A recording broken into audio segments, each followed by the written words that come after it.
Never would have About in an a million hour. years imagined that that would have been the last time. About an hour and 20 minutes later is when she got killed. And little Wilma would have been, yeah, Sunday night.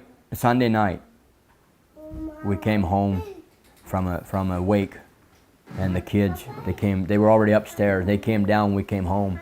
Wilma, Irma, Alan, Rose, and Levi came down, and yeah, they were just asking. It wasn't a wake. He hadn't died yet. He had cancer, and he was pretty low. So we went up there to visit him in Malacca, Minnesota. Then when we came home, the kids came down. They were just wondering how he is. Little Wilma sat on the couch there with Sarah, and Rose and Irma sat over here. There was a couch here, and I was sitting on that chair there. We were just, they were just asking how he was, and how we found it or whatever. And then the two little boys, Levi and Alan, went upstairs. It was probably 10 o'clock at that point. And it was Irma and Wilma. Irma was sitting here, I was sitting there, and little Wilma was sitting on the couch, snuggled in beside Sarah.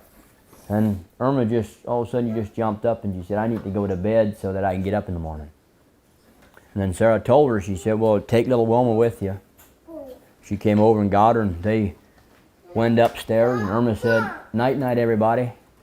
And little Wilma said, night, night. That was, 10 o'clock. That was last I talked to her.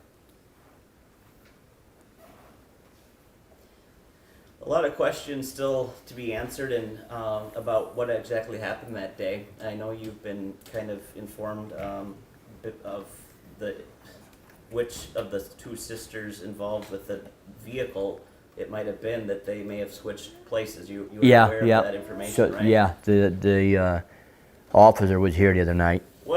When you hear that, do you blame anyone for this? Do you blame those women? Well, it's obvious she wasn't paying attention. I mean, she said she didn't see him till she was on him. Well, we heard quite a few different ways, like she could have been on the phone, or she had sent a text out to the Hy-Vee staff that she had a high on meth.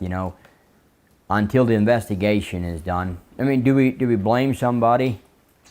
Yes and no. I mean, we struggle with that thought. It's easy to think if she'd have been paying attention, it wouldn't have happened. But there again, that's where faith comes in. Like if it was their time, we do believe if it was God's plan to take him that way, when their time's here, their time's here.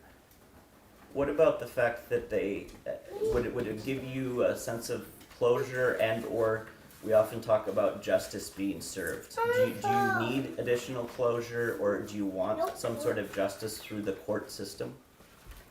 Is that important to you? You mean as far as should if they were doing something wrong, if one of the whoever the driver was, let's say, was not paying attention, and that criminal charges could be filed?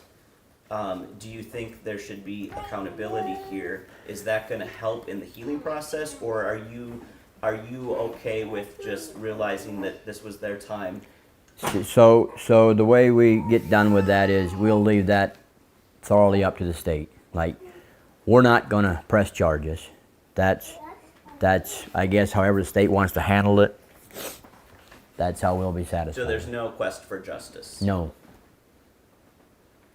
I just, it would make it a little easier if they, how would you say, maybe showed a little remorse. But at this point, it don't sound like, they're trying to keep their stuff covered up.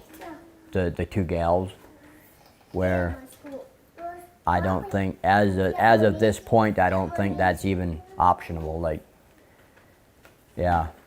So they haven't contacted you to say, I'm sorry? No, we tried to, actually, my father-in-law tried to contact Sarah Peterson, but we couldn't get through. Just what we were going to tell them is, hey, feel free to come out to the wake, the funeral, whatever. Like, let's just visit. But yeah, we couldn't get through. So no, we have not had any contact with them.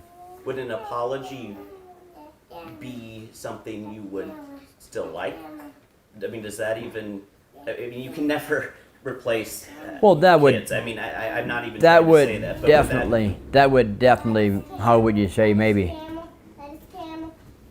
show that there's a sorry or yeah, something like that. I think yeah, that'd go a long ways. Yes, it would. I mean, it's not going to bring the girls back, but yeah, a sorry. And I'm not saying that they have to, but it would. I think it would help feelings a little bit. Final question I have for you, and again, we certainly appreciate your time. As you go about your day-to-day lives now, and you see your children, your wife, everything that you have, I have to imagine there's a sense of gratitude that you didn't have a month ago. Mm-hmm. Yes. It just, yeah. It's hard to find the words to say, like the right words. Yeah, it's unreal how people, friends, like, it was just unreal.